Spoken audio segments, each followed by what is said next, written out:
여러분, 지난주에 시장에서 참 이상한 일이 하나 있었습니다.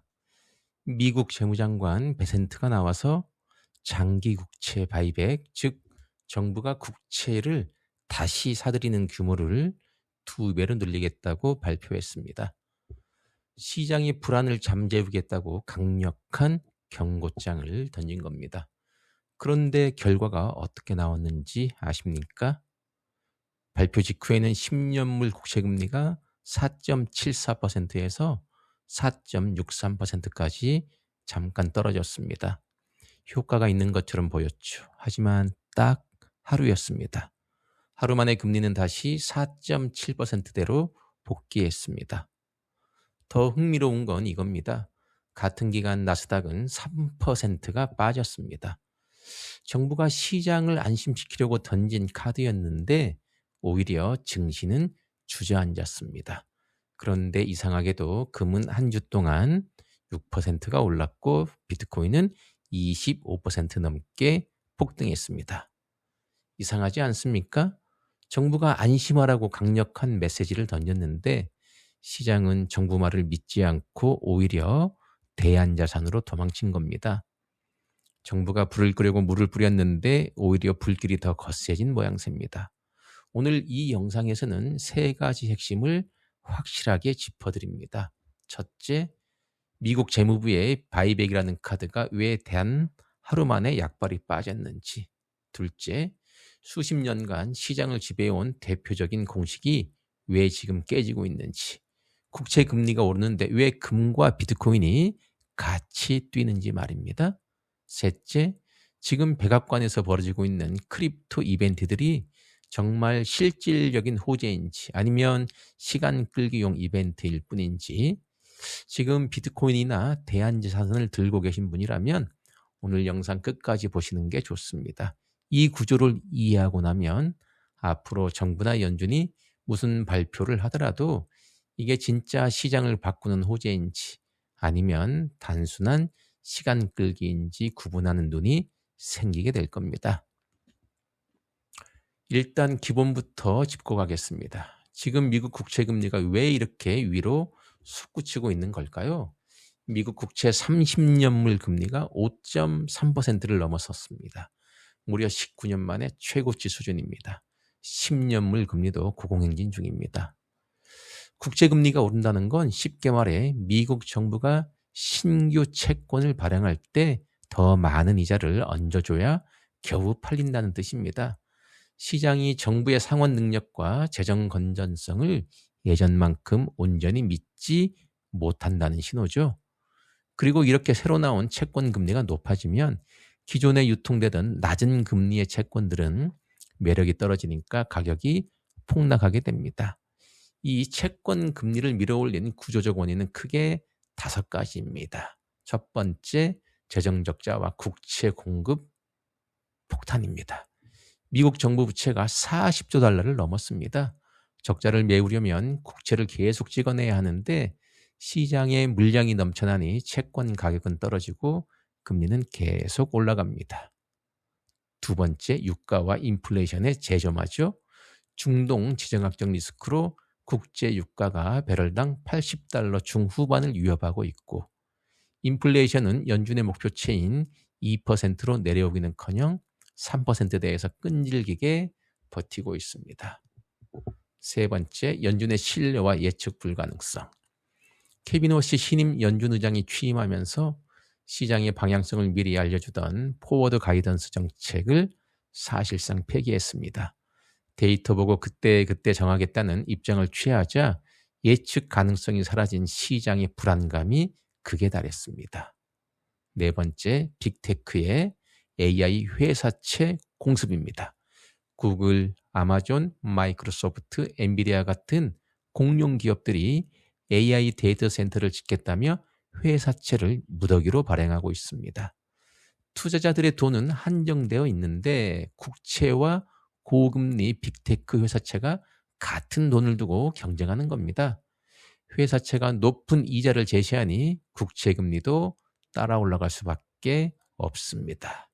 마지막 5번째, 전 세계적인 동방금리 상승입니다. 미국만의 문제가 아닙니다. 각국 정부가 지출을 늘리면서 글로벌 주요국 국채금리가 다 같이 올라가고 있습니다. 이 5가지 악재가 겹치면서 국채금리를 계속 위로 밀어올리고 있습니다. 그리고 이 금리 상승은 단순히 채권 시장에서 끝나지 않습니다.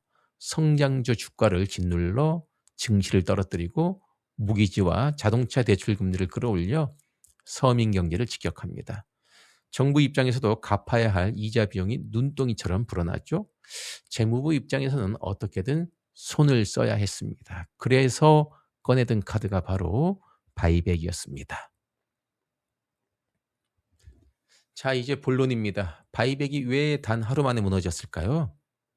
재무부는 장기 국채를 사들이는 바이백 규모를 회당 20억 달러 수준에서 최소 40억 달러 이상으로, 즉 2배로 늘리겠다고 발표했습니다.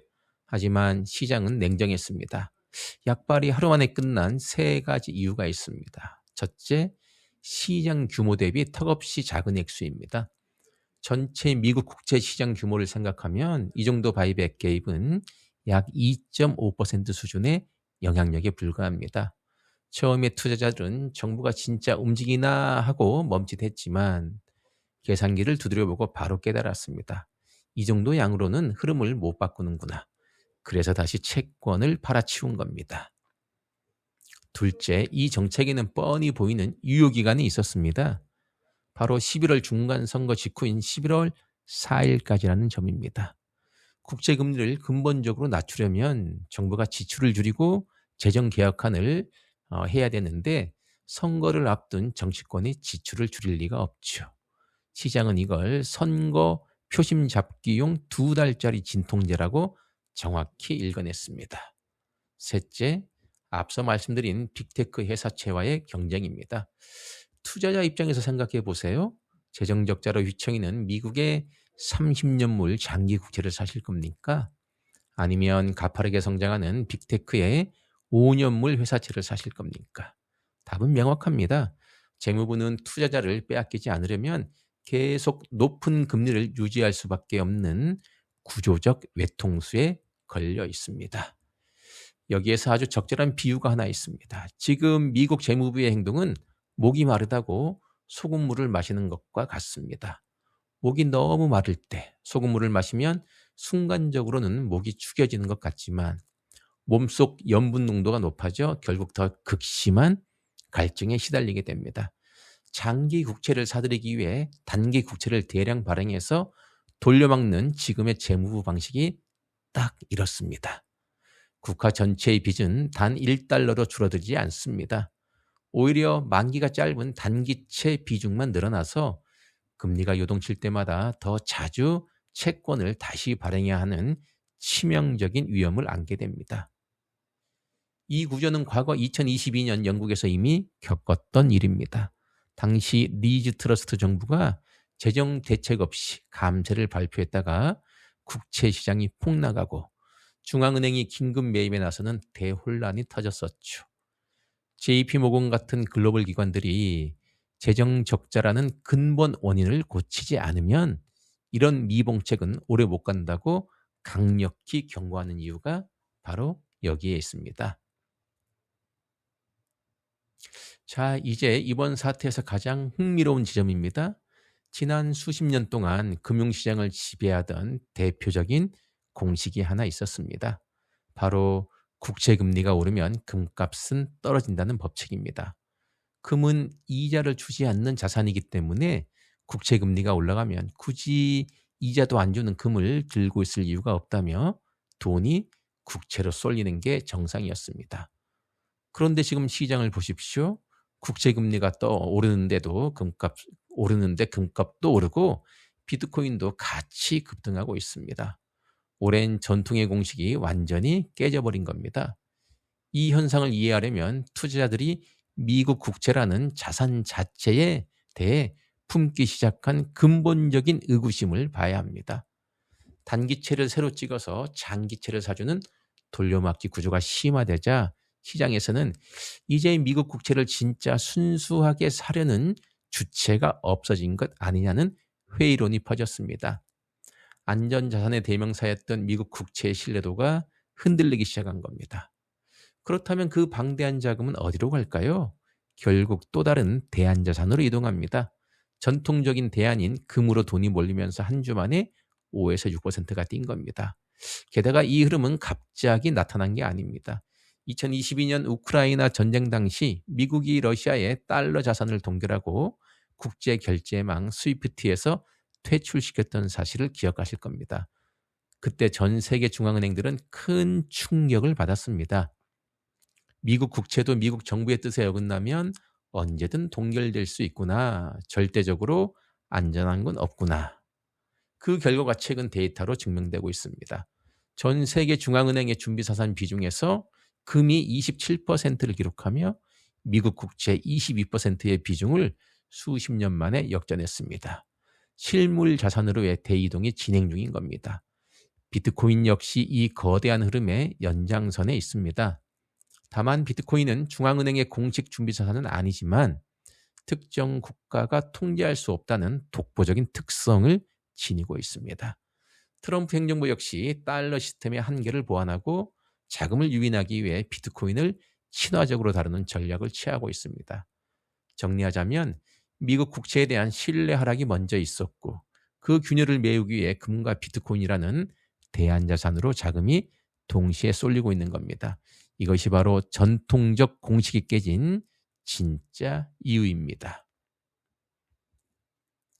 여기서 최근 백악관에서 열린 대형 크립토 이벤트도 함께 짚어봐야 됩니다. 트럼프 대통령이 SEC와 CFTC 수장들 그리고 코인베이스, 로빈후드, 리플 같은 암호화폐 업계 리더들을 백악관으로 대거 불러 모았습니다. 이 자리에서 트럼프는 규제의 일본도였던 이전 정부를 비판하며 미국을 암호화폐의 수도로 만들겠다고 다시 한번 선언했고 비트코인 전략적 준비금 구상을 재확인했습니다. 기자가 정부가 비트코인을 직접 대규모 추가 매입을 계획이 있느냐라고 묻자 트럼프는 논의된 바 있다. 규제 당국에서 구체적인 안을 가져오면 검토하겠다고 기대감을 키웠습니다. 하지만 여기서 우리는 행간을 냉정하게 읽어야 됩니다. 바이백 확대 발표와 백악관 크립토 이벤트가 정확히 같은 시기에 터진 것은 우연이 아닙니다.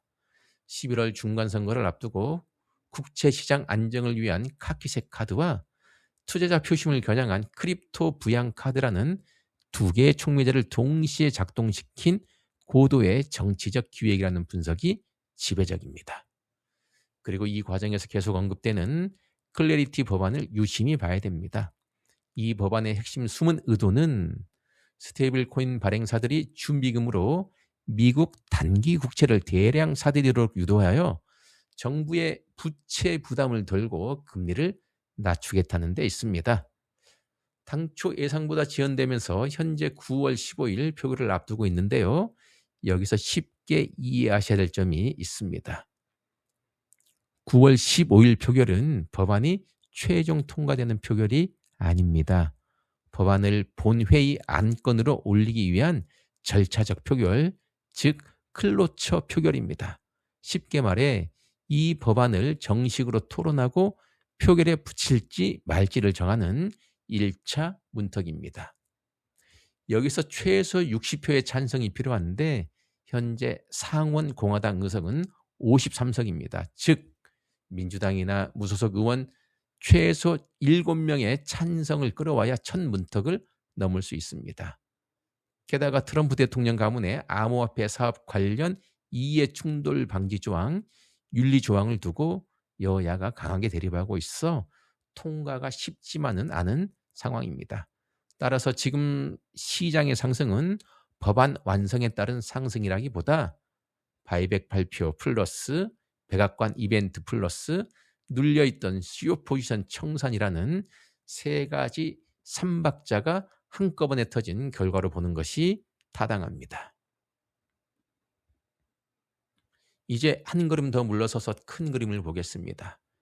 지금 미국 정부 앞에 놓인 선택지는 크게 세 가지입니다. 그리고 재밌게도 어떤 길을 선택하든 최종 결론은 비슷하게 귀결됩니다. 첫 번째 선택지, 시장의 방치입니다. 금리 상승 요인이죠. 국채 금리가 계속 오르도록 내버려 두는 겁니다. 이 경우 국채 가격은 폭락하고 정부의 신뢰는 추락하며 돈은 국채를 떠나 금과 비트코인 같은 대안자산으로 거세게 쏠리게 됩니다. 두 번째 선택지는 금리 강제 고정입니다. 수익률 곡선 관리 YCC죠. 정부가 인위적으로 국채 금리 상한선을 눌러놓는 방식입니다. 이는 1940년대 2차 세계대전 당시 미국이 실제로 썼던 카드입니다. 하지만 이렇게 하면 화폐 가치가 떨어지고 인플레이션이 폭발하게 됩니다. 결과는 역시 실물 대한 자산인 금과 비트코인의 급등입니다. 세 번째 선택지, 의도적 인플레이션 유발, 부채 희석입니다. 돈을 더 풀어서 화폐 가치를 떨어뜨리고 빚의 실질 가치를 낮춰서 부채를 털어내는 노골적인 방식입니다. 이 시나리오가 펼쳐진다면 금과 비트코인은 폭등 수준의 상승세를 보일 가능성이 높습니다. 세 가지 선택지 모두 결국 대안자산의 상대적 가치 상승이라는 하나의 결론으로 귀결됩니다. 이것이 수많은 글로벌 스마트머니가 비트코인과 금을 장기적인 구조적 상승 자산으로 점찍는 이유입니다. 단, 단기적 변수와 리스크도 반드시 체크하셔야 됩니다. 첫째, 9월 15일 클래리티 법안 절차 표결이 부결되거나 연내 처리가 무산될 경우 기대감으로 올랐던 시장에 단기 실망 매물이 쏟아질 수 있습니다. 둘째, 유가 변수입니다. 중동 불안으로 유가가 배럴당 $100를 돌파할 경우에 인플레이션이 다시 치솟으며 연준이 예상치 못한 긴축 태세로 돌아설 수 있습니다. 이는 위험자산 전반에 단기 타격을 줍니다. 셋째, 차트상 비트코인이 82,000달러 선에 강력한 저항선에 부딪혀 조정받을 가능성입니다. 이번 급등에는 숏 스퀴즈 물량이 상당히 포함되어 있으므로 물량 소화 과정에서 변동성이 커질 수 있음을 염두에 두셔야 됩니다. 자, 오늘 내용을 정리해 드리겠습니다. 미국 재무부의 국채 바이백은 근본 치료제가 아닌 임시 진통제였으며 하루 만에 그 한계를 드러냈습니다. 그 바탕에는 미국 국채 신뢰도 하락이라는 거대한 구조적 변화가 깔려 있고 이로 인해 수십 년간 유지되던 금리 상승은 금값 하락 공식이 깨지고 있습니다. 백악관의 크립토 친화 정책은 분명 긍정적이지만 여전히 정치적 변수가 남아있는 진행형 이슈입니다.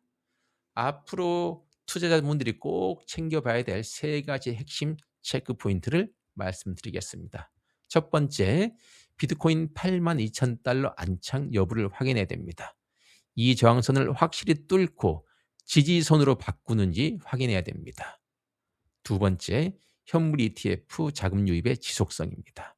하루 반짝 유입이 아닌 주 단위, 월 단위로 꾸준한 기관 자금이 들어오는지 체크하십시오. 세 번째, 9월 15일 클래리티 법안 절차 표결 60표 확보 여부를 확인해야 됩니다. 본회의 안건 상정에 성공하는지가 단기 방향성을 가를 중요한 분수령이 될 것입니다. 단기적인 차트의 바닥이나 정점을 정확히 맞추려고 너무 애쓰지 마십시오. 대신 시장 뒤에 숨겨진 거시경제의 판단을 이해하고 본인의 자산 비중에 맞게 차분하게 대응하는 것이 훨씬 중요합니다. 몇 년 뒤에 내가 오늘의 이성적인 선택에 감사할 수 있는 투자를 하시기 바랍니다. 오늘 준비한 내용은 여기까지입니다. 들어주셔서 감사합니다.